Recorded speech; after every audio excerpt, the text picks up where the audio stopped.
Now today we will see Ostwald's dilution law. Ostwald's dilution law is applicable for weak electrolytes, that is weak acids and weak bases. First of all we will see what is the law, and then we are going to derive the law for weak acids. Okay, and you are going to derive for weak bases later on. Okay, so Ostwald's dilution law, what it is? The law states that the degree of dissociation of weak electrolyte, that means weak acid or weak base, degree of dissociation of weak electrolyte, that is alpha, is directly proportional to square root of volume, or it is inversely proportional to square root of concentration. What is the law? Degree of dissociation for weak electrolyte, it is directly proportional to square root of volume, or it is inversely proportional to square root of concentration. Means as the volume increases, degree of dissociation increases. As the concentration increases, degree of dissociation decreases. So let us see the derivation for this particular Ostwald's dilution law. We are going to see first of all for acid. Consider a weak acid Ha. Consider a weak acid Ha. It will undergo dissociation as in aqueous solution as H plus and A minus ions. Okay. Now, initial moles. What I am going to write first of all? Initial moles. Then moles at equilibrium.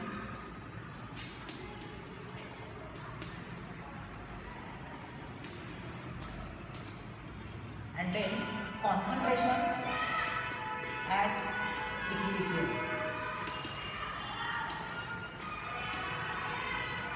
So initial moles of Ha. Now we are going to consider 1 mole of Ha we have taken. 1 mole of weak acid. It is dissolved in V liters of water, and let alpha is the degree of dissociation. What you have to consider first? We have taken 1 mole of weak electrolyte, weak acid Ha. It is dissolved in V liters of water, and alpha is the degree of dissociation. So initial moles of Ha, 1 mole. Initially there will not be dissociation, so 0 moles of H plus and A minus ions. Okay, moles at equilibrium. See, alpha is degree of dissociation. So out of 1 alpha moles they have undergone dissociation. So 1 minus alpha, that is the moles at equilibrium for Ha. Okay, H plus ion concentration, H plus ions at equilibrium will be alpha, and A minus ion also will be alpha. So moles of H plus and A minus will be alpha because alpha is the degree of dissociation. Concentration in moles per liter. Concentration in moles per liter. Okay. Now 1 minus alpha. These many moles are present in V liters because we have dissolved that in V liters. Good. We want to find out per liter. So in 1 liter, how many moles are there? So 1 minus alpha upon V. 1 minus alpha upon V. Similarly, alpha moles are present for H plus or A minus in V liters. So in 1 liter it will be alpha upon V. Per liter. So concentration we are written. First step, initial moles 1, 0, 0. Moles at equilibrium 1 minus alpha, alpha, alpha. Concentration at equilibrium 1 minus alpha upon V, alpha upon V, alpha upon V.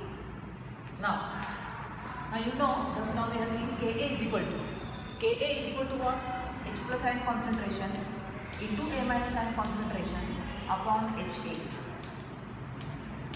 So molar concentrations we are getting here in the last step. If you will substitute them, molar concentration of H plus ion will be alpha upon V. So alpha upon V into alpha upon V upon 1 minus alpha upon V. Isn't it? That will be equal to alpha square upon V square into V upon 1 minus alpha. Isn't it? So it will be equal to alpha square upon V into 1 minus alpha. Isn't it? This V will get cancelled. Alpha square upon V into bracket 1 minus alpha.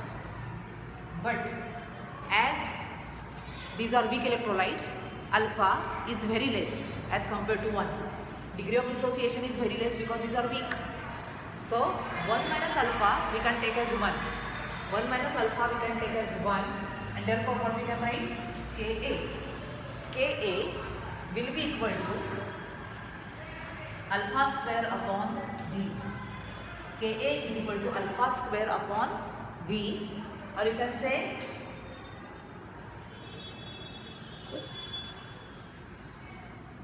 Ka is equal to alpha square upon V. So alpha square is equal to Ka into V. Alpha is equal to square root of Ka into V.